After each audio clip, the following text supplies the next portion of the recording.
Imbis na nag-i-scroll sila sa social media ng mga walang kwentang influencer o ano man, yung time na ginagamit nila yung ipang research nila paano mag-make money. Dahil sa panahon yan, umuulan talaga ng ways paano mag-make money. Parang nakaraan lang, may nakausap kaming ganun, tinuro niya paano siya nag-make money. Parang what the fuck? Pwede mag-make money ng ganyan? Dahil lang nag-ano lang siya ng malalalim ba na deep research. Kahit yung 30 minutes ka mag-ano ng TikTok, manood ka ng mga babae dyan na sumasayaw. Kung ginamit mo yung 30 minutes na yun para mag-research ng mga pang nerd shit, kung paano mag-make money gamit lang yung internet, makaka-make money ka talaga. Umuulan talaga ng ways paano mag-make money. So yung ibang tao na kaya yung mga nagbabash-bash sa akin, isipin mo kung ginamit na lang nila yun para mag-research paano mag-make money, magkakapera sila.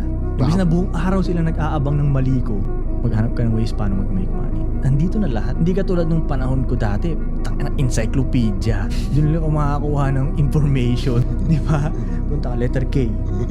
Di ba ganun? Ito nandito na lahat eh. So wala nang rason para hindi mag-make money ngayon. Ano pa bang rason mo? Hindi ka na lang gumalaw, hindi ka nag-research. May mga 14 years old nga ngayon na milyonaryo eh. Yeah. Ano pang rason talaga para hindi ka magkapera? Nakakapagtaka talaga eh, ba't wala kang pera? Umuulan na ng ways ngayon.